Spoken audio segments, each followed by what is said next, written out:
ఎక్కడంటే అక్కడ నోరెత్తితే అరెస్టులు, ఏదో విధంగా ప్రతిపక్ష పార్టీ మీద కేసులు వేసో ఏదో రకంగా ఇబ్బంది గురి చేసేదో రాజకీయ కక్షలు ఇప్పుడు దాకా రాజకీయాల్లో చూసాం. కానీ మొట్టమొదటిసారి అధికారులను కూడా ఒక డీజీ ర్యాంక్ అధికారి, పోలీస్ అధికారి ని, మాజీ ఐఏఎస్ని, వీళ్ళందరినీ కూడా ఏదో రకంగా కేసులు ఇరికిచ్చి ఒక కక్ష రాజకీయాలు మొట్టమొదటిసారి భారతదేశంలో ఎక్కడా లేని విధంగా ఈ రాష్ట్రంలో మనందరం కూడా కక్ష రాజకీయాలు చూస్తా ఉన్నాం. ఈరోజు పోలీసులు కానీ ఒక డీజీ ర్యాంక్ అధికారులు ఎవరైనా విచారణ చేపట్టాలన్నా కూడా రేపు ఇంకో ప్రభుత్వం వస్తే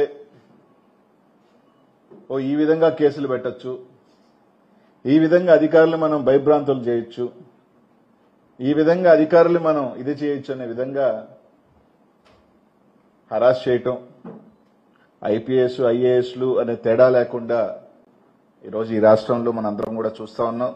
ప్రజలందరూ కూడా ఖచ్చితంగా కూడా ఏ విధంగా ఈరోజు రాజకీయాలు రాజకీయ నాయకులకు పరిమితమైన ఏ రోజు అధికారుల దాకా కూడా ఈరోజు వేధింపులు కక్ష రాజకీయాలు జరుగుతున్నాయనేది కూడా ఈ రాష్ట్రంలో అన్ని కూడా మనందరం కూడా చూస్తా ఉన్నాం. ఎక్కడా కూడా అన్ని బేస్లెస్ అలిగేషన్స్ వేసి ఏది కూడా ఒక ప్రాపర్ అలిగేషన్ లేకుండా, ఎక్కడా కూడా ఒక ప్రాపర్ అథెంటికేటెడ్ ఎవిడెన్స్ అన్ని లేకుండా ఈరోజు రాష్ట్రంలో అందరూ కూడా చూస్తా ఉన్నాం. ప్రజలందరూ కూడా ఈరోజు ఇప్పటికే ఎందుకు అధికారం ఇచ్చాం వీళ్ళకి, కేవలం కక్ష రాజకీయాల కోసమేనా, రెడ్ బుక్ రాజ్యాంగం కోసమా అని ప్రజలందరూ కూడా ఆలోచన చేస్తా ఉన్నారు. ఈరోజు ఒక పక్కేమో అక్కడేమో గతంలో ఇలా జరిగింది అలా జరిగింది అని చెప్పి కక్ష రాజకీయాలు చేస్తా ఉన్నారు. గతంలో నేను 2 వారాల క్రితం నెల్లూరులో ఒక ప్రెస్ మీట్ పెట్టి ముఖ్యంగా నెల్లూరు జిల్లాలో మైనింగ్ సంబంధించి ఎంతమంది ఇబ్బంది పడుతున్నారు, బేసిక్గా ఎన్ని వేల మంది ఉపాధి కోల్పోయారు, ఎన్ని వేల కుటుంబాలు రోడ్ల మీద పడిపోయినాయి, ఎవరి ఆశ వల్ల ఎవరి దురాశ వల్ల ఇదంతా జరుగుతుంది అనేది, అదే మా నాయకుల మీదకి వచ్చే తలకే సంబంధం లేని ఒక కేసు పెట్టారు. ఈ విధంగా చేస్తున్న వాళ్ళ మీద మీరు ఎందుకు కేసులు పెట్టకూడదు అని చెప్పి మాట్లాడటం జరిగింది. ఆ రోజు కొన్ని ఆధారాలు కూడా ఎవరు కంపెనీ పెట్టారు, ఏ కంపెనీ చేస్తుంది అన్నీ కూడా ఆ రోజు చెప్పడం కూడా జరిగింది. ఆ రోజు నేను చెప్పిన తర్వాత కొంతమంది ప్రెస్ మీట్ పెట్టారు. తర్వాత ప్రెస్ మీట్ పెట్టి నేను వారం రోజుల లోపల మీరు కానీ ఎన్ని కానీ లేకపోతే మళ్ళీ కూడా నేను ముందుకు వస్తానని చెప్పాను. 2 వారాల తర్వాత 14 రోజుల తర్వాత ఈరోజు మళ్ళీ నేను ప్రెస్ మీట్ పెడతా ఉన్నాను. కనీసం నేను చెప్పిన తర్వాత అయినా ఎంతో కొంత చలనం వచ్చి కనీసం మానవీయ కోణంలో, సరే వాళ్ళు సిండికేట్ నడుపుతున్నారా, కార్టెల్ నడుపుతారా, ఇవన్నీ పక్కన పెడితే కొన్ని వేల కుటుంబాలు రోడ్ల మీద పడుతున్నాయి, వాళ్ళ ఉపాధి కోల్పోతున్నారు, వాళ్ళు ఇబ్బందులకు గురవుతున్నారన్న మానవీయ కోణంలో అయినా ఒక ఆలోచన చేస్తారని అంటే కనీసం ఒక్క అడుగు కూడా ముందుకు వేసిన దాఖలాలు లేవు. ఈరోజు ప్రజలందరికీ కూడా ఒకటే చెప్పదలుచుకున్నాను, ఏది చెప్పినా కూడా ఆధారాలతో, మొన్న చెప్పిన ఆధారాలు ఈరోజు చూపించినా కూడా మొన్న చెప్పిన దానికి ఎక్కడా కూడా స్పష్టమైన వివరణ అయితే రాలా. అంటే నేను చెప్పిన వ్యక్తి ఆయన దైవాంశ సంభూతుడు, ఆయన మీదే ఉన్న మాట్లాడితే ఆయన ఎప్పుడూ ప్రెస్ మాట్లాడు కాబట్టి ఆయన తరపున వకాల్తా పుచ్చుకునే వాళ్ళు వేద రవిచంద్ర గారు ప్రెస్ మీట్ పెట్టుకుని మాట్లాడారు. ఆయనైనా ఈసారి మళ్ళీ ఆయనే మాట్లాడతాడా లేకపోతే ఆ దైవాంశ సంభూతుడే మాట్లాడతాడా? ఈరోజు ఒక్కటి అడుగుతా ఉన్నాను, వేమిరెడ్డి ప్రభాకర్ రెడ్డి గారు ఒక కంపెనీ పెట్టి ఆయనే చేసుకోవాలి, ఇంకెవరూ చేసుకునే విధంగా లేదు, లేకపోతే మైన్లు ఓపెన్ చేయము అని నేను మాట్లాడి కొన్ని ఇది చెప్పిన తర్వాత కొంతమంది చేత పాపం ఒక 10 మంది చేత మేమంతా సంతోషంగా ఉన్నాం, మేమంతా బాగున్నాం, వాళ్ళెవరు పాపం మాల్యాద్రి చౌదరి, ప్రసాద్ నాయుడు, భరతబాబు చౌదరి, ఇంకొక కిషోర్ చౌదరి, వీళ్ళందరి చేత ప్రెస్ మీట్ పెట్టి చెప్పారు. సరే వాళ్ళ గురించి కూడా నేను చెప్పగలను అనుకో, లైట్ గా వాళ్ళ విధంగా ఆ భరత్ బాబు అనే ఆయనకి దాదాపు ఆయన మైన్ ఓపెన్ చేశారు. ఆయనకు 10 కోట్లు ఫైన్ ఉంది. నేను పోయినసారి కూడా చెప్పాను, మీరు మైన్లు ఓపెన్ చేసిన వాళ్ళు ఎవరు అంటే ఫైన్లు ఉన్న వాళ్ళు మీదే ఓపెన్ చేశారు, ఫైన్ లేని వాళ్ళు మాత్రం ఎందుకు ఓపెన్ చేయలేదు అని అడిగాను. దానికి ఇప్పుడు సమాధానం లేదు. ఆయన భరత్ బాబుకి ఈ మైన్ ఓపెన్ చేశారు, ఈ మైన్కి సంబంధించి 7 కోట్లు ఫైన్ ఉంది. ఇంకొక ఆయన మాట్లాడాడు, మాలాద్రి గారు అనుకుంటా, గత ప్రభుత్వంలో ఫైన్లు వేసిందని. గత ప్రభుత్వం లేయిలా ఆయన వరకు, ఆయనకి ఈ ప్రభుత్వంలో వేశారు ఫైన్లు. ఆయన చెప్పుకున్న వాళ్ళ ప్రభుత్వంలో వేశారు. జూన్ 6వ తారీఖున దాదాపు 30,000 టన్నులు ఇల్లీగల్గా ఎత్తాడని ఆ మాలాద్రి గారి మీద 3 కోట్ల రూపాయల ఫైన్ ఈ ప్రభుత్వంలో వేశారు. ఆయన మైండ్లో ఓపెన్ చేశారు. ఈరోజు మాట్లాడిన వాళ్ళందరూ కూడా పాపం సరే వాళ్ళు పొట్టకొట్టు కోసమో వాళ్ళని ఇబ్బందిని పెట్టను కానీ అనేక కారణాలు వాళ్ళు మాట్లాడుండొచ్చు. దాదాపు 180 మైన్లు ఉన్నాయి నెల్లూరు జిల్లాలో. 180 మైన్స్ ఉన్నాయి. ఆ లిస్టు కూడా కావాలంటే నేను చూపిస్తాను. 180 మైన్స్ ఉంటే ఓపెన్ అయిన ఎన్ని మైన్స్? కేవలం 25 నుంచి 30 మైన్లు. ఆ 25-30 మైన్లు కూడా ముగ్గురియే 15 మైన్లు. అంటే 170 మైన్స్ లో కేవలం 17 ఇంకో 10 ఉన్నట్టున్నాయి. 25 మైన్స్ 30 మైన్స్ ఓపెన్ చేశారు. 140 మైన్స్ ఎందుకు ఓపెన్ చేయలే? 140 మైన్స్ లో ఎన్ని మైన్స్ లో ఫైన్స్ లేవని చెప్పగలుగుతారు? ఫైన్స్ లేని ఓపెన్ చేయొచ్చుగా, ఓపెన్ చేయాల. ఈ రోజుకి కూడా కనీసం ఆ మైన్స్ ఎందుకు ఓపెన్ చేయట్లేదు అనేది ఇంకా క్లారిటీ లేదు. ఫైన్స్ ఉన్నాయి, ఓపెన్ చేసేసారు. కోట్ల రూపాయల ఫైన్లు ఉన్నాయి, ఓపెన్ చేశారు.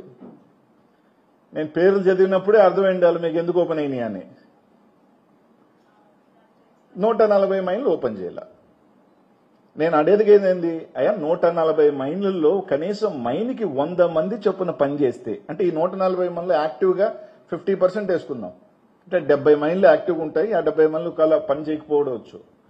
70 మైన్లో కనీసం ఒక 100 మంది పని చేసినా 7,000 మంది కుటుంబాలు పని కోల్పోయినారు, రాయి కొట్టే పని పోయినారు. ఇంతమంది ఉపాధి కోల్పోతున్నారు, సంవత్సరం నుంచి రోడ్ల మీద పడ్డారు అన్నది మేము చెప్పేది. మీరు కార్టెల్ నడుపుకుంటారా, మీరు 20% కమిషన్ తీసుకుంటారా, వాళ్ళ దగ్గర 30% తీసుకుంటారా, అది తర్వాత సంగతి. అదే మీరు ఎంత తీసుకుంటారా ఏందనే దాని గురించి నేను పెద్దగా మాట్లాడను. కానీ ఇన్ని వేల కుటుంబాలు రోడ్ల మీద పడిపోతున్నాయి, పని లేకుండా పోతుంది. ఒక పక్కేమో మీకు పథకాలు ఇచ్చేదానికి డబ్బులు లేవంటున్నారు.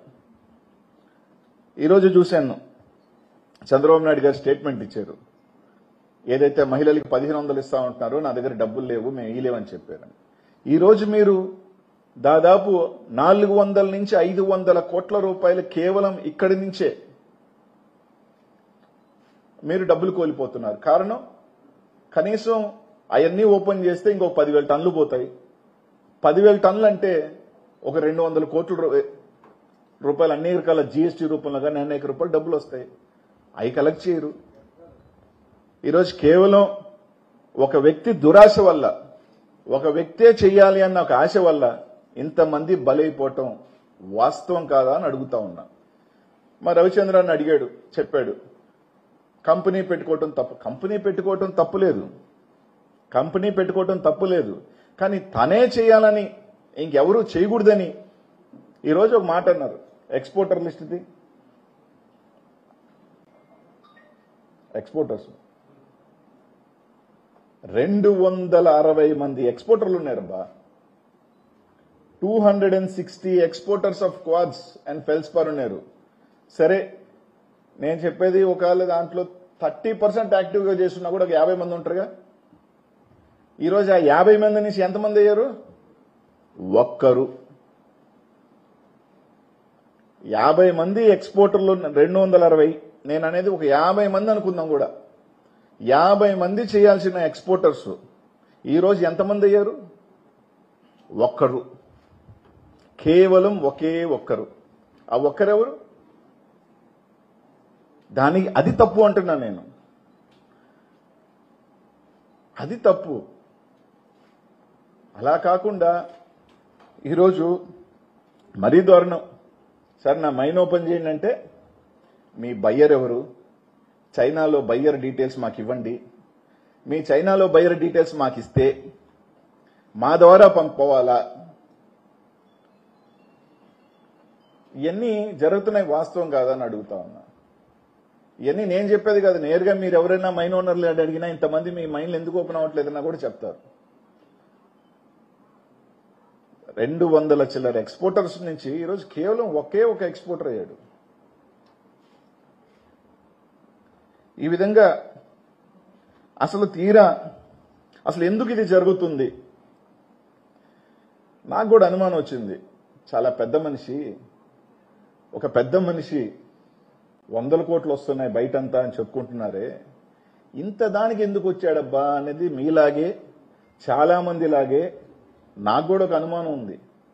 కానీ మొత్తం ఎతికిన తర్వాత ఇప్పుడు వీపీఆర్ అనేవాళ్ళు పెద్ద మైనింగ్ కంపెనీ, వీపీఆర్ అనేవాళ్ళు 100 కోట్లు 1000 కోట్లు కంపెనీ అని అందరు చెప్తారు, రైట్.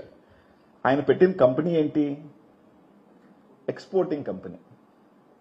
అంత స్థాయి మైనింగ్ చేసే కంపెనీ మీరు అందరూ ఆలోచన చేయండి. ఒక 10,000 టన్నులు చేస్తే ఒక 5,000 కమిషన్ వస్తే ఎంత వస్తుంది? నెలకి 5 కోట్లు వస్తుంది. ఈ 5 కోట్ల కోసం ఇన్ని వేల మందిని, ఇన్ని వందల కంపెనీల్ని ఇబ్బంది పెట్టి ఆ 5 కోట్ల కోసం పనిచేస్తున్నాడా? ఒకసారి ఆలోచన చేయండి. అందరూ ఆ 5 కోట్ల కోసమే పనిచేస్తున్నాడా? 100 కోట్లు ఉన్నాయన ఆయనకి ఎట్టయినా సరే ఆయన పెద్ద దానకరుడు అని చెప్పి ఆయన ఫ్యాక్టరీ పెడతా అన్నారు. సరే అదేనా రవీణ గారు ఎప్పుడు పెడతాడు, ఎప్పుడు ఓపెన్ చేస్తాడు ఫ్యాక్టరీ? ఇప్పుడు మెటీరియల్ మీరు తీసుకెళ్తాను చైనాలో ఓపెన్ చేస్తారా, నెల్లూరులో ఓపెన్ చేస్తారా? అసలు ఎప్పుడు శంకుస్థాపన చేస్తారు, ఎప్పుడు ఓపెన్ చేస్తారన్నది క్లారిటీ ఉందా? లేదు. సరే ఫ్యాక్టరీ కట్టిన తర్వాత మెటీరియల్, నేను ఫ్యాక్టరీ కట్టాను, ఒక 700 కోట్లు పెట్టి నేను ఫ్యాక్టరీ కట్టాను కాబట్టి నాకే మెటీరియల్ ఇండి అనటంలో తప్పులేదు. దాన్ని ఎవరు కూడా ఓకే, మనందరి కోసం పెట్టిన ఫ్యాక్టరీకి మనం సాయం చేయకపోతే తప్పులేదు. అసలు ఫ్యాక్టరీకి ఇంకా శంకుస్థాపనే లేదు, 1000 టన్నులు మాత్రం చైనాకి వెళ్తుంది, ఫ్యాక్టరీ చైనాలో పెడుతున్నాడా? అదొక క్లారిటీ వకాల్తా పుచ్చుకున్న రవీణ చెప్తే బాగుంటుంది. ఎప్పుడు పెడతాడు, ఎప్పుడు ఓపెన్ చేస్తాడు, ఎప్పుడు జాతికి అంకితం చేస్తాడు? ఈ 5 కోట్ల కోసమే చేస్తున్నాడంటే కాదు. దీని వెనకాల ఇంకా పెద్ద ఒక స్కామ్ ఉంది. నేను మొన్న దాకా చూపించాను పోయినసారి కొన్ని మైన్స్, సిద్ధి వినాయక, కేఎస్ఆర్, శోభారాణి, ఇట్లా ఒక 7-8 మైన్లు, కొన్ని పట్టా భూములు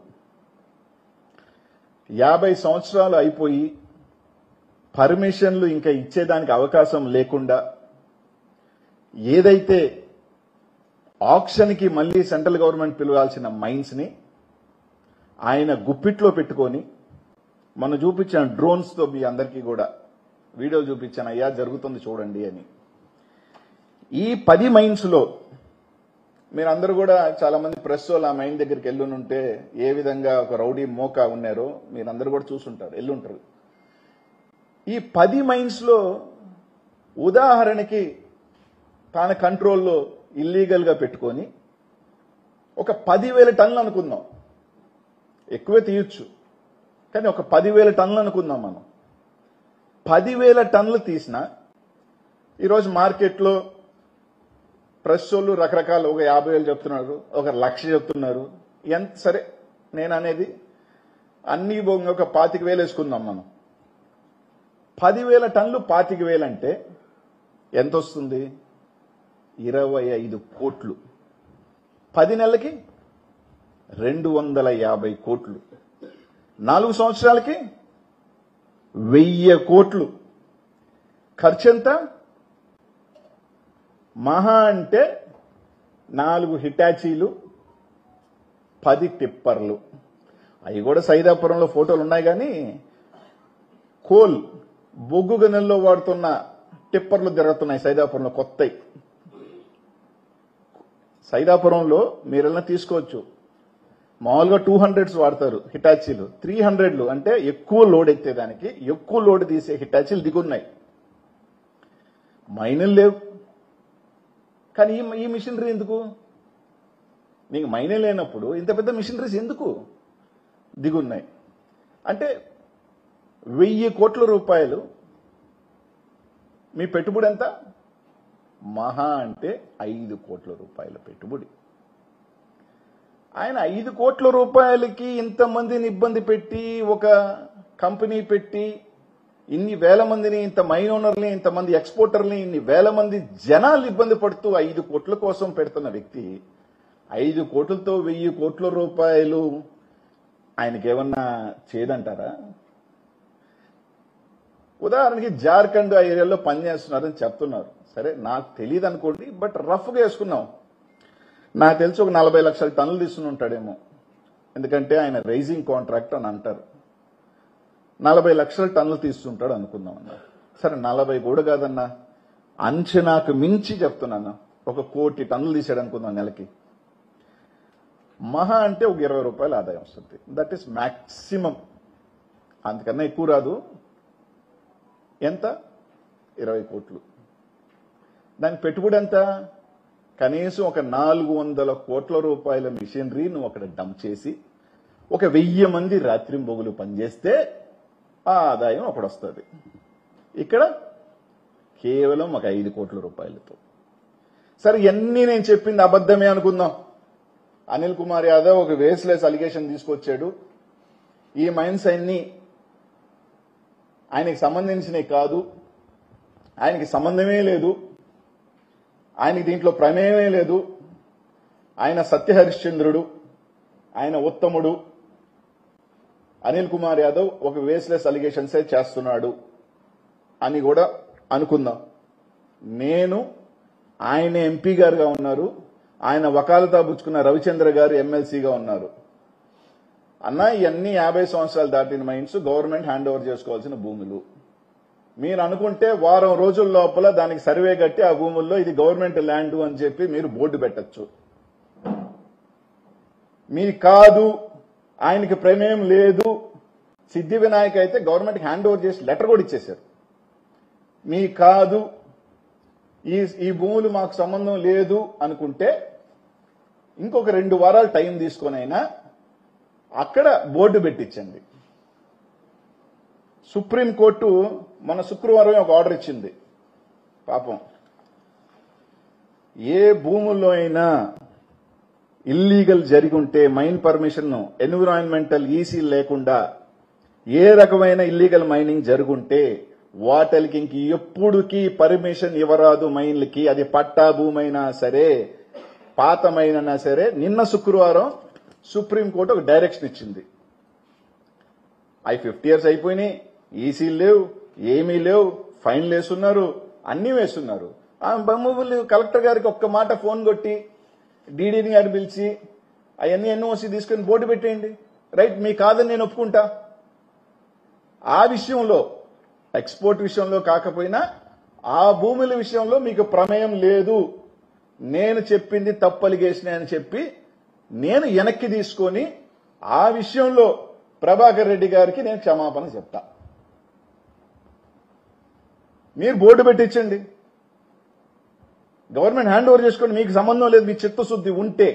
లేని పక్షంలో ఇంకొకటి కూడా చెప్తా. ఒక పక్క చంద్రబాబు నాయుడు నాకు సంక్షేమ పథకాలకి డబ్బులు లేవు అంటున్నాడు.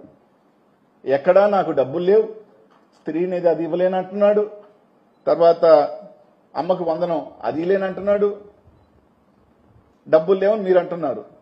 ఈరోజు శోభారాణి మైన్లో 1,00,000 టన్నులు ఉంది అని చెప్పి మీ డీడీ గారు రిపోర్ట్ ఇచ్చారు. సిద్ధి వినాయకలో జూన్లో 4,000 ఉండింది, జనవరికి 25,000 ఉన్నాయని చెప్పి పర్మిట్లు ఇవ్వని ఇచ్చారు. ఈ విధంగా ఒక 1,50,000 టన్నులు మరుగున పడుంది. ఈ 1,50,000 టన్నులు మీ గవర్నమెంట్ కేబినెట్ ప్రకారం ఆక్షన్ వేయాలని చెప్పి ఒక కేబినెట్ లో నిర్ణయం తీసుకున్నారు. ఆక్షన్ ఏంటి బంగారంగా? ఒక 30,000 వస్తే 500 కోట్లు మీకు వస్తుంది కదా. 500 కోట్లు మీరు తీసుకుంటారా, లేకపోతే 500 కోట్లు ఇంకో ఎవరో జోబీలోకి పంపిస్తారా? అది కూడా క్లారిటీ. ఇదిగో ఇవన్నీ మేము తీసుకుంటాం, మేము ఆక్షన్ వేస్తాం, మాది చిత్తశుద్ధి ప్రభుత్వం అని చెప్పండి. అవి వదిలేసి ఆయన కంపెనీ పెట్టకూడదా? కంపెనీ పెట్టొద్దని మేము రేపలా అడుగుతున్నాం. ఎప్పుడు శంకుస్థాపన చేస్తున్నారు, ఎప్పుడు జాతికి అంకితం చేస్తున్నారు? కంపెనీ చైనాలోనా, కంపెనీ ఇండియాలోనా, లేకపోతే నెల్లూరులోనా? ఒకటి లేదు, రెండు. నేను వేసిన అలిగేషన్స్, మీరు అలిగేషన్స్ అనుకోవచ్చు, ఏదైనా అనుకోవచ్చు. కాదు, ఈ మైన్స్ అంతా మీది కూడా 50 years దాటేసిన మైన్స్ ని యాజ్ పర్ రూల్ ప్రొవిజన్ మేము తీసుకుంటాం, లేకపోతే మా ఏ మైన్స్ మేమేం చేసుకుంటాం అని ఒప్పుకోండి. రెండు. మూడోది ఒక మాట చెప్పారు, వాళ్ళ నాయన కాలం నుంచి మైనింగ్ లో ఉన్నారని. రవణ పాపం ఏం దీంట్లో చెప్పాడో నాకు తెలియదు, కానీ నెల్లూరు జిల్లాలో చాలా మంది ఏమనుకుంటున్నారంటే ఇలాగే సంపాదించాడు ఆ డబ్బులంతా అని అనుమానం వస్తుంది. రవణ అట్లాంటివి చెప్పమాక. ఇలాగే 1000 కోట్లు ఏమన్నా సమకూర్చారని అనుమానం వస్తుంది. డబ్బున్న వాళ్ళందరూ మంచోళ్ళు, డబ్బున్న వాళ్ళందరూ గొప్పోళ్ళు, డబ్బున్న వాళ్ళంతా పతితులు, డబ్బు లేని వాళ్ళు ఎదవలు, డబ్బులు లేని వాళ్ళకి ఆ డబ్బు ఆశ ఉంటుందని ఆ భ్రమని దయచేసి తొలగించుకోండి. విఠల్ మాల్యా మీ అందరికి కూడా తెలుసుంటుంది. బెంగళూరులో ఒక రోడ్డు ఉంది ఆయన మీద. ఆయన కొడుకు విజయ్ మాల్యా. దొరికేదాకా విజయ్ మాల్యా కూడా మంచోడే, దొరికేదాకా రాజ్యసభ సభ్యుడే. దొరికిన తర్వాత విజయ్ మాల్యా లండన్లో తేలేడు. హర్షద్ మెహతా 90s లో 3000 crores, ఈ రోజు 2-3 లక్షల కోట్లు. దొరికిన తర్వాత హర్షద్ మెహతా స్కామ్స్టర్ అయ్యాడు. నీరవ్ మోడీ దొరికేదాకా కూడా గుజరాత్లో నీరవ్ మోడీ చాలా పెద్ద మనిషే, దొరికిన తర్వాతే లండన్లో తేలేడు. ఇట్లాంటి సంఘటనలు చాలా ఉన్నాయి చెప్పుకుంటూ పోతే. అందుకని దొరికేదాకా దొంగ దొర సామెత ఉంది. దొరికేదాకా దొర, దొరికిన తర్వాత దొంగ అనేది ఒక సామెత ఉంది. అట్లా డబ్బున్న వాళ్ళంతా చాలా మంచోళ్ళు, వాళ్ళంతా ఏం చేయరు. ఇవన్నీ ఏందైతే వదిలేయండి ఆ మైండ్లు. ఎవరి పాటికి వాళ్ళు ఎక్స్పోర్ట్ చేసుకొని, ఎవరి పాటికి స్వేచ్ఛనిచ్చుకో. ఎందుకు ఆపుతున్నారు?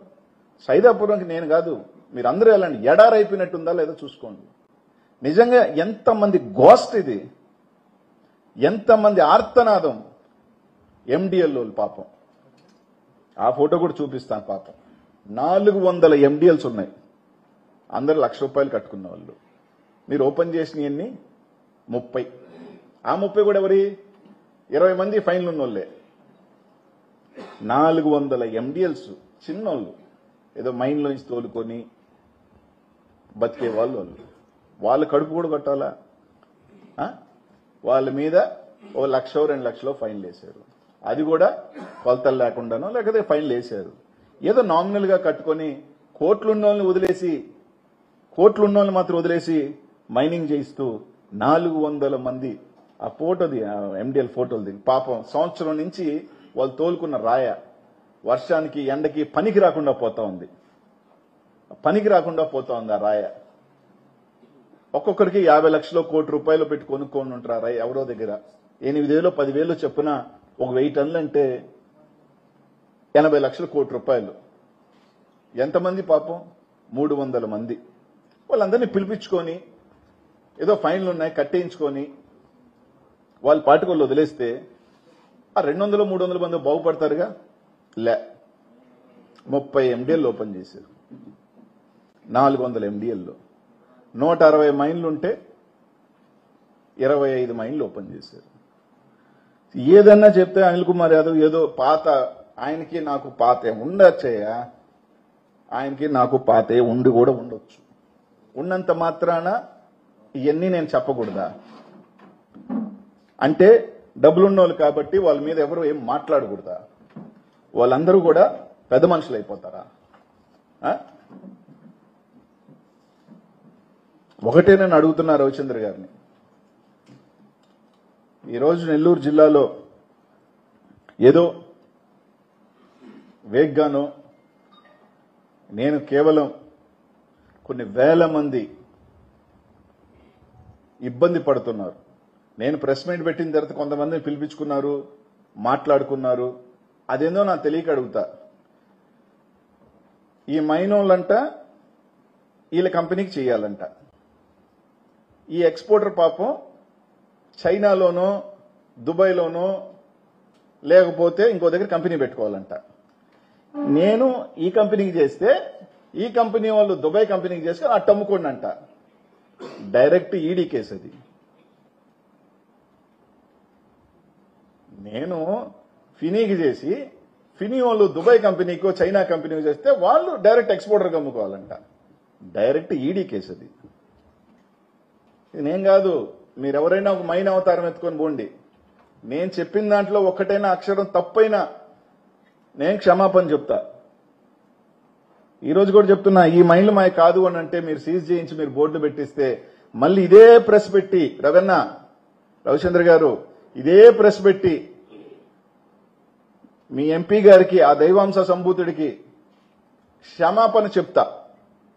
లేకపోతే మీరు ఒప్పుకోండి, ఒక పెద్ద దోపిడీకి తెరదీశారు. ఆక్షన్ వేయించండి ఫస్ట్ ది మెటీరియల్. ఒక 600 కోట్లు వస్తుంది ప్రభుత్వానికి. అందరి ఓపెన్ చేయించి ఆ 400 మంది ఎండిఎల్స్ ఆ 130 ఎన్నో మైన్లు ఓపెన్ చేస్తే అందరికి పని. ఈరోజు ఎంత నష్టపోతున్నారో చిన్న ఉదాహరణకి, కనీసం 1 కోటి రూపాయలు పెట్రోల్ ఖర్చు అవుతుంది. 30 రోజులు అంటే 30 కోట్లు. 300 కోట్ల రూపాయలు పెట్రోల్ వ్యాపారం అంటే 18% జీఎస్టీ వచ్చినా కూడా ఒక 50 కోట్లు వచ్చినా అది పోయిందే. కనీసం సంవత్సరం రోజుల రూపాయలు మిషన్ తిరిగానో ఎంతోమంది ఉపాధి అది కోల్పోయారా? వీళ్ళందరికీ 4 రూపాయలు డబ్బులు వచ్చుంటే ఏదో రూపంలో జీఎస్టీ రూపంలో ఒక 200-300 కోట్లు వచ్చుంటాయా? 5,000 కుటుంబాలు సంతోషంగా ఉంటాయా? గొప్పోడైతే ఏదో పాతకాలంలో చూసాం సినిమాల్లో, డబ్బున్న వ్యక్తిని సాధారణంగా పీడించుకొని పీల్చి పిప్పి చేస్తుంటాడు. అలాగుంది ఇది. ఏమన్నా అంటే తుది దశకు వచ్చేసినాయి కాబట్టి మాట్లాడాడు. తుది దశో మొదటి దశో వాటికేమి జంకేవాణి కాదు. మొన్న కూడా చెప్పా, నేనేం అతీతుండేం కాదు లోపలికి వెళ్ళాలంటే. కేజ్రీవాల్, చంద్రబాబు నాయుడు, జయలలిత, జగన్మోహన్ రెడ్డి గారు, చాలా చంద్రబాబు నాయుడు గారు మహామహులు పోయినారు. నేనేమన్నా అతీతున్నా? పోవాలనంటే మీరు పెట్టాలనుకుంటే పోయేసి వస్తా. అంతేగాని దాన్ని ఏదో జుబ్బుచ్చిగా చూపించి నేను చెప్పిన వాటికి ఎక్కడైనా ఒక సమాధానం పోయినసారి చెప్పా, ఒక్క సమాధానం అన్నా చెప్పాడా? ఇంకో రెండో ఎక్స్పోర్ట్ కంపెనీ ఎందుకు ఉండట్లేదు అని అన్న సమాధానం చెప్పారా? లేదే. ఇంతమంది ఎక్స్పోర్టర్లు ఎదుగో మైనింగ్ ఎక్కడో చేస్తే చూపిండి అన్నాడు. మీ అందరిని పెట్టాక చూపిండి అన్నాడు. 24వ తారీఖున చూసారా విజువల్స్? ఎన్ని లాంగిట్యూడ్ లాటిట్యూడ్ డేట్లతో తీసింది సార్. ఏదో ఊరికి ఒక ఫోటో దొంగ ఫోటో తీసుకురాను నేను. ఇది 2వ తేదీ మిషన్లు తిరుగుతున్నారు. 6వ తేదీ అనిల్ కుమార్ యాదవ్ వస్తాడో రాదో తెలియదు కానీ ఒక చిన్న వార్త, సైదాపురంలోకి అనిల్ కుమార్ యాదవ్ వస్తున్నాడు అని తెలియగానే ఎంతమంది పోలీస్ బందోబస్తు ఉంది. 6వ తేదీ చూడండి, కంప్లీట్ క్లీన్. కనీసం వాటర్ బకెట్ కూడా లేదు. ఇది 2, అది కూడా మిషన్లు పనిచేస్తా. 6వ తేదీ చూడండి, కంప్లీట్ క్లీన్. బకెట్ కూడా లేకుండా క్లీన్ చేశారు. 6వ తేదీ అనిల్ కుమార్ యాదవ్ దిగుతున్నాడు రానంగానే, వస్తున్నాడో లేదో తెలియదు పాపం. ఒక 100 మంది పోలీసులు. ఎందుకు పోలీసు? ఇల్లీగల్ మైన్ చూపించేదానికి పోలీసు అవసరమా? అంటే జరుగుతున్నట్టే కదా. ఇది ఏదైనా నా సృష్టి కాదే. ఈ మైన్లన్నీ మీరు తిరిగి ఆక్షన్ వేస్తే పాడుకుంటారు, పని జరుగుతాయి, డబ్బులు వస్తాయి. అలా కాకుండా నెలకి 25 నుంచి 30 కోట్ల రూపాయలు ఒక ఆయన జోబీలోకి పంపించి, నేను చెప్తున్నా ఇదే నిజం అని. కాదు అంటే మీరు క్లోజ్ చేయండి. నేను ప్రెస్ మీట్ పెట్టిన తర్వాత ఎవరెవరిని ఎక్కడికి పిలిపించుకున్నారో తెలుసు. మైన్ ఓనర్ని పాపం ఎవరెవరిని బతిలాడుకొని ప్రెస్ మీట్ పెట్టించారో నాకు తెలుసు. సరే సంతోషమే. నేను ఆ విధంగా అయినా ఒక 10 మైన్లు ఓపెన్ అయితే ఒక 1000 మంది బతుకుతారు. నా మీద 4 మాటలు రేపు ఎక్స్పోర్టర్ల చేత కూడా మాట్లాడించండి. మేము భలే ఎక్స్పోర్ట్ చేసేవాళ్ళం ముందు, ఇప్పుడు మార్కెట్ లేదు కాబట్టి మేము ఎక్స్పోర్ట్ చేయలేకపోతున్నామని పాపం ఒక 5 మంది పిలిపించి వాళ్ళ చేత కూడా పెట్టించండి. ఇంకో మాట చెప్పాడు, చంపేసామంట. గత ప్రభుత్వంలో చంపేసినప్పుడు మెటీరియల్ ఎంత పోయింది? మీరు ఓపెన్ చేసి చూడండి, 160 ఓపెన్ చేసి ఎవరు ఎక్స్పోర్ట్ చేయాలో చూడండి. మార్కెట్ చచ్చిపోయిందా, మార్కెట్ బ్రతుకుందా తెలుస్తుంది. ఉదాహరణకి 5% నెలకి ఒక 20,000 టన్నులు పోతే 2 లక్షల టన్నులు పోతే ఇంచుమించు 600 కోట్లు 700 1000 కోట్లు ఎక్స్పోర్ట్ జరిగితే 1000 కోట్లు ఇంటూ 5% ఒక 50 కోట్ల రూపాయలు ట్యాక్స్ వస్తుంది. మీ ట్యాక్స్ పెట్టుంటాడా?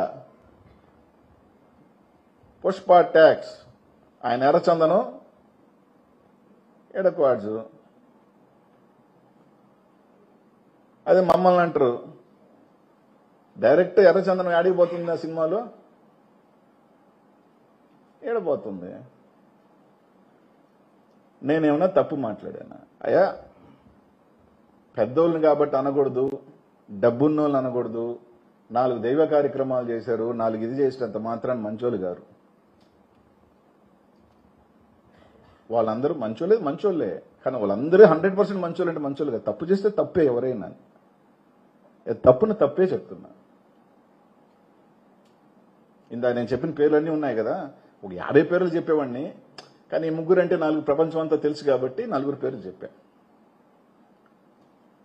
మనం కానీ నేను కానీ గమ్ముగా ఉంటే ఆయన ఇంకో పెద్ద ఇదయ్యేవాడు. కాబట్టి దైవాంశ సంభూతుడైనా ప్రెస్ మీట్ పెడతాడా? ఆయన వకాల్తా పుచ్చుకున్న రవిచంద్ర గారు పెడతారా? నేను అడిగేది 4 ప్రశ్నలే. మీరు చెప్పినట్టే కంపెనీ పెట్టి ఆయన్ని నెల్లూరు జిల్లా ప్రజల్ని ఉద్ధరించాలా, నెల్లూరు ప్రజల్ని బాగు చేయాలా, నెల్లూరు ప్రజలు మేలుకోరను చేస్తున్నాడు ఆయన అని చెప్పిన ఆయన ఎప్పుడు కంపెనీ పెడుతున్నాడు, ఎప్పుడు జాతికి అంకితం చేస్తున్నాడు? చైనాలో కంపెనీయా, నెల్లూరులో కంపెనీ? ఎందుకంటే మెటీరియల్ చైనాకు పంపిస్తున్నాడు కాబట్టి. 2, నేను చెప్పినట్టు ఈ 10 మైళ్ళు చిన్నంగా, అంటే ఇప్పటికి 2 మైళ్ళు 3 మైళ్ళు స్టార్ట్ చేశాడు. సరోజినీ మైన్లో ఈరోజు నీళ్లు కొడుతున్నారు. పట్టాల్యాండ్లో ఈరోజు నీళ్లు కొడుతున్నారు. రేపు పొద్దున ఎల్లుండో మిషన్ పెడతారు. ఈ మైన్లు మిషన్లు అన్నింటిలో కూడా మీకు సంబంధం లేదు అంటే ఈ ఇల్లీగల్ మైన్స్ ని, గవర్నమెంట్ రావాల్సిన మైన్స్ ని బోర్డు పెట్టండి. లేని పక్షంలో ఆ మైన్స్ అన్ని మాయే. ఆడ ఎందుకు 8 పెద్ద టిప్పర్లు దిగున్నాయి, పెద్ద హిటాచీలు దిగున్నాయి, అర్థం కావట్లా. 3వది, ఎందుకు 140 మైళ్ళు ఉంటే 170 మైళ్ళు ఉంటే 30 ఓపెన్ అయ్యి కొరవ ఎందుకు ఓపెన్ కాల? ఆ ఎండిఎల్ఓని ఓపెన్ చేసి ఆ పుణ్యం, ఆ మంచి, అందరూ రవిచంద్ర గారు చెప్పేది అందరూ ఎస్సీలు, బీసీలు, పేదవాళ్ళు, వాళ్ళ కుటుంబాల్లో వెలుగు నింపినవాడు అవుతావు రవణ. రవిచంద్ర గారికి ఆ కుటుంబాలు, వేల కుటుంబాల్లో మంచి చేసినోడు అవుతావు. ఆ కిరీటం నువ్వే పెట్టుకో, నిందలు మేము వేసుకుంటాం కావాలంటే. ఆ కిరీటం నువ్వే తీసుకో, 4 అడుగులు ముందుకు వేసి అవన్నీ ఓపెన్ చేయించి అందరికీ మంచి చేసే కార్యక్రమం చేయి. మార్కెట్ ఉందా, మార్కెట్ లేదా మీకే తెలుస్తుంది. కాబట్టి నేను చెప్పింది ఏది కూడా నాకున్న ఎవిడెన్సే చూపించా. ఇది తప్పు ఎవిడెన్సు, మీ అన్ని దగ్గర తప్పులు అంటే దానికి ఆయన తీసుకొచ్చి చూపించు. ఊరికనే ప్రెస్ పెట్టి మాట్లాడటం కాదు, నాకున్న ఎవిడెన్స్ లో చెప్పా. సార్ నాకున్నది అలిగేషన్ అనుకోవచ్చు, నాకున్న ఇది అనుకోవచ్చు. నేను చెప్పా, అది తప్పు అంటే తప్పే. తప్పు అంటే నిరూపిస్తే ఏ లెక్కన వాళ్ళ గవర్నమెంట్ బోర్డు పెట్టి ఆక్షన్ ఇస్తే ఖచ్చితంగా క్షమాపణ చెప్తా, ధన్యవాదాలు చెప్తా.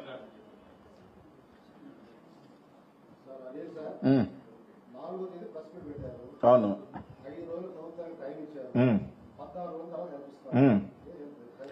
ఇందాకే చెప్పానన్నా, 5 రోజుల్లో పెడదాం అనుకున్నా. 5 రోజుల తర్వాత నాకు కూడా కొంత డేటా తెప్పించుకోవాలి కదా. ఏదో వచ్చాను నేను 5 రోజుల్లో వచ్చాను, 6 రోజుల్లో ప్రెస్ మీట్ పెట్టాలనేది వచ్చేసి హడావిడిగా ప్రెస్ మీట్ పెట్టేసి నిందలేయటం కాదు కదా. సో నాకు తగిన నుంచి ఇంకా కొంత డేటా రావాల్సి వచ్చింది. అది ఒక 2-3 రోజులు లేట్ రావాల్సి వచ్చింది. ఒకటి సరే, 5 రోజులన్నా ఇంకొక వారం ఎక్స్ట్రా ఇచ్చా, ఏమన్నా మారుతారా?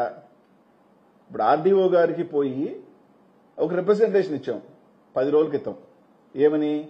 సార్ ఈ విధంగా గవర్నమెంట్ టైం అయిపోయింది, as per act, central government act, mining act, 50 years దాటేసిన మైన్స్ ని మళ్ళీ గవర్నమెంట్ హ్యాండ్ ఓవర్ చేసుకొని ఆక్షన్ పిలవాలి, కాబట్టి మీరు హ్యాండ్ ఓవర్ చేసుకోండి అని చెప్పి ఇచ్చాం. సరే, ఇంకా ఆర్డీఓ లెటర్ ఇచ్చారా లేదా పక్కన పెడితే రేపు ఎల్లుండో మళ్ళీ కలుస్తాను దానికి సంబంధించి, దాని వివరణ కూడా అడుగుతాం ఒకటి. సో ఇవన్నీ కూడా నేను కలెక్ట్ చేయాల్సిన డేటా కూడా ఉంటుంది కదా, ఒకరోజు రావచ్చు, ఒకరోజు రాకపోవచ్చు తొందరలో. ప్లస్ రెండోది వార్ అనేది ఒకటి జరిగింది. ఈ వార్ జరిగినప్పుడు ఆ ఒక భావోద్వేగ సందర్భాలు మూమెంట్స్ ఉన్నప్పుడు నేను వచ్చి ఇది మాట్లాడటం కూడా కరెక్ట్ కాదని దానికి కూడా ఒక 3-4 days మనం తీసుకోవటం జరిగింది. సో మొత్తానికైతే నాకున్న డేటాని సరే వారం నుంచి 14 రోజులు వచ్చిన దాంట్లో ఏమి నష్టమేం లేదు కదా, దాంట్లో ఏమి రాకుండా పోయేదేం లేదు కదా. వచ్చా, నేను చెప్పాల్సింది చెప్పా. సో దీనికి సంబంధించి వివరణ ఇవ్వాల్సిన బాధ్యత వాళ్ళకు ఉంటుంది. సరే, నేను తప్పు చెప్పానా ఒప్పు చెప్పానా ఏదో వచ్చి నేను చెప్పాలా, నాకున్న ఇన్ఫర్మేషన్, నాకున్న అనుమానాలు, నాకున్న అలిగేషన్స్ ని ముందు పెట్టా. కాని పక్షంలో అవన్నీ చేయండి అంతే కదా. ఇప్పుడు ఆ మైన్స్ టైం అయిపోయినాయి, టైం అయిపోయిందా లేదా తెప్పించుకోవటం 5 నిమిషాల పని కదా. ఇదిగో టైం కాలేదని మీరు చెప్పండి, టైం కాలేదని చెప్పండి, ఏదైనా యాక్ట్ ఉంటే చూపించండి. ఎందుకు తీసుకోవట్లేదని నా అనుమానం. మాకున్న అనుమానాలు ఇయే. దాంట్లో జరిగిందో ఈ శోభారాణి మైన్లో మీరే చూస్తున్నారు, ఎంత మెటీరియల్ చూశారు కదా. ఆ మెటీరియల్ అంతా తరలిపోతుంది, అది ఎవరి జోబులోకి వెళ్తుంది, ఏ కంపెనీ ద్వారా ఎక్స్పోర్ట్ అవుతుంది, ఏనే చెప్పాలి కదా. చెప్పిన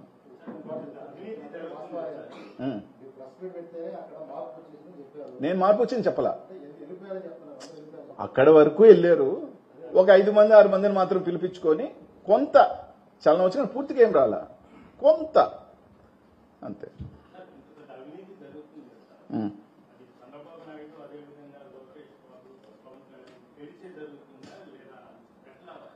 తెలిసి జరుగుతుందా, తెలియ జరుగుతుంది. ఇంత పెద్దది జరుగుతూ ఉంది, ఇంత పెద్ద జరుగుతుందంటే తెలియక జరుగుతుందని నేను అనుకుంటానా? తెలియక జరుగుతుందంటే ఆపేయమనండి. ఇవన్నీ కూడా మైన్స్ హ్యాండ్ ఓవర్ చేసుకుంటే ఓకే, రైట్. అందరు ఎక్స్పోర్టర్లకు ఫ్రీగా చేస్తే అయిపోతుంది. ఎందుకంటే ఇప్పుడు మైన్ ఓనర్స్ పోయి కోర్టులు వేసింది నేను కాదు, మైన్ ఓనర్సే కోర్టులు వేశారు. కంటెంప్ట్ ఇంకా విత్డ్రా కూడా చేసుకోవాలి వాళ్ళు. ఫెమి డైరెక్ట్ గా చంద్రబాబు నాయుడుకి ట్యాగ్ చేసింది. ఫెమి అనేది ట్విట్టర్ లో డైరెక్ట్ గా చంద్రబాబు నాయుడుకి ట్యాగ్ చేసింది, ఏపీ సీఎం గారికి ట్యాగ్ చేసింది. మైన్ ఓనర్స్ కోర్టుకి ఎందుకు పోయినారు, కంటెంప్ట్ ఎందుకు వెళ్లారు?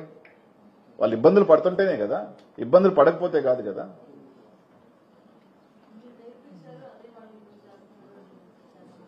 రైట్. ఇంతమంది ఎక్స్పోర్టర్స్ మా హ్యాండ్లో ఆపారా, ఒకరే చేశారా?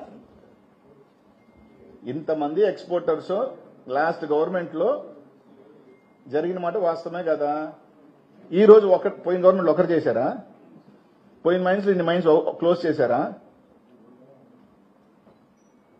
పోయిన గవర్నమెంట్ లో మైన్స్ క్లోజ్ చేశారా? పోయిన మైన్స్ లో క్లోజ్ చేశారా? ఒకే ఒక ఎక్స్పోర్టర్ చేశాడా? సైదాపురం కలకల్లాడుతునిందబ్బా. చేస్తే అందరినీ చేసుకునిండబ్బా. మన్నా చెప్పా, తప్ప ఒప్ప నాకు తెలియదు. మట్టి ఎత్తుకెళ్తున్నారు, ఇసుక ఎత్తుకెళ్తున్నారు, అన్ని ఎత్తుకెళ్తున్నాడు. ఒక రైతు రాయి ఎత్తుకుంటే తప్ప, ఓ పేదవాడు మాత్రం వాడు పొలంలో రాయి ఎత్తుకుంటే అతనికి పర్మిషన్లు ఉన్నాయా లేదో కొంత తెలియదు. రాయి ఎత్తుకుంటే వాడు తప్పుడా? ఇసుక ఎత్తుకెళ్ళుకుంటే తప్పులే, గ్రావెలు ఎత్తుకుంటే తప్పులే. ఇట్లాంటి పెద్ద మనుషులు ఇట్లాంటి మైండ్లో జొరబడి తీసుకుంటే తప్పులే. ఒక రైతు తీసుకుంటే మాత్రం తప్పు. యాజ్ ఎ ఎమ్మెల్యేనో ఎక్స్ మినిస్టర్ గానో యాజ్ ఎన్ ఎక్స్ ఎమ్మెల్యేనో మినిస్టర్ చెప్పకూడదు. కానీ నేను చెప్పేది ఇట్లా జరుగుతున్న తప్పే ఉంది. పాపం చేసుకుంటే అందరినీ చేసుకునేయండి అబ్బా, అందరినీ బతకనిండి, ఇంకా ఎక్కువ మంది బతకనిండి. తప్పు ఒప్ప పేదవాడు అందరూ బతుకుతారు. అంతేగాని మేము ఒక్కరమే, single men, single company, single దూపిడీ, అది తప్పు.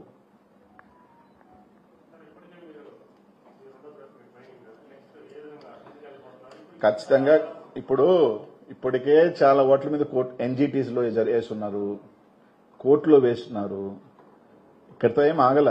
ఈ మైన్స్ అన్నిటి మీద కోర్టులో వేస్తున్నారు, ఎన్జిటీలో వేసి కొట్లాడుతూ ఉన్నారు. కొన్ని ఆర్డర్స్ వచ్చిన కోర్టు ఆర్డర్స్ వచ్చినా కూడా పట్టించుకునే పరిస్థితి లేదు. తప్పకుండా ఇల్లీగల్ యాడ్ జరిగినా ఎలాగో మా లోకల్ ఇన్ఛార్జ్ గారు మొన్న పోయి కలెక్టర్కి ఇచ్చారు. తప్పకుండా పెద్ద ఎత్తునే ఆపుతా. అందరూ బతకాలనేది, అందరూ బతకాలి, అందరూ బాగుండాలి, ప్రతి పేదవాడికి పని దొరకాలి, వాళ్ళందరూ ఓపెన్ చేయాలి. అప్పుడు దాకా ఓపెన్ చేసేది నా చేతిలో లేదు కదా. ఓపెన్ అయితే వాళ్ళైనా ఓపెన్ చేయాలి కదా. లీగల్ కావాలంటే నేను వస్తున్నానంటే కానీ పోలీసుని అడ్డు పెడతారు, ఆపుతా. కానీ మైండ్ నేను ఓపెన్ చేయలేను కదా.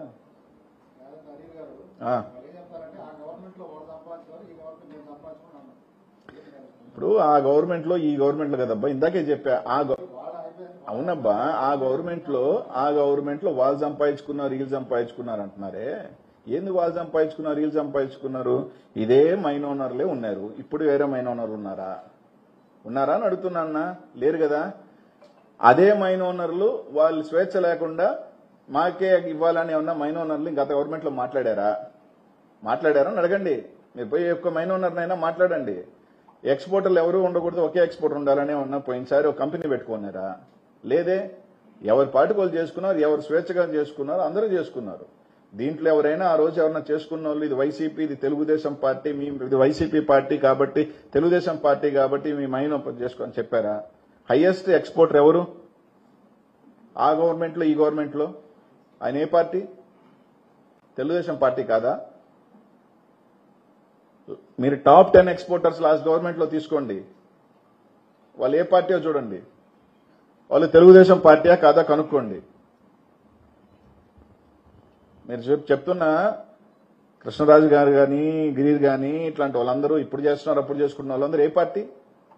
వాళ్ళందరూ తెలుగుదేశం పార్టీ. అందరూ చేసుకున్నారుగా. ఎవరు చేసుకోలేదు? ఎవరి మీద ఆంక్షలు ఉన్నాయా? ఎవరి మీద ఆంక్షలు లేవే. ఏ మైన్ ఓనర్లైనా మాకు మెటీరియల్ ఇవ్వాలా, మా కంపెనీ ద్వారా పోయిన ఏ మైన్ ఓనర్ కన్నా హుకుం జారీ అయిందా? ఇంతమంది ఎక్స్పోర్టర్లు బ్లాక్ అయ్యారా? ఇన్ని మైన్లు క్లోజ్ చేసి ఉన్నారా?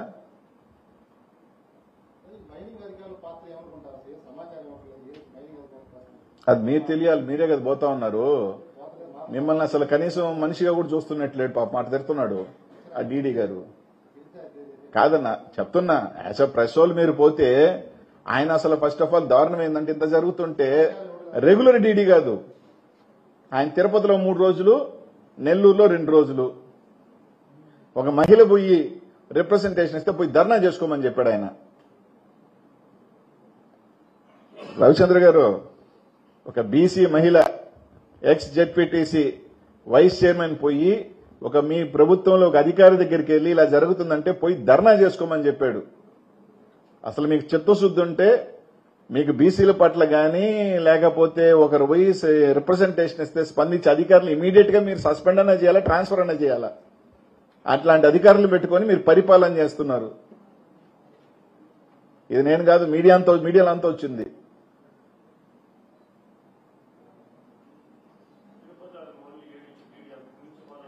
అది ఆయన మళ్ళీ ఏడీ ఇన్ఛార్జు ప్లస్ ప్రమోషను.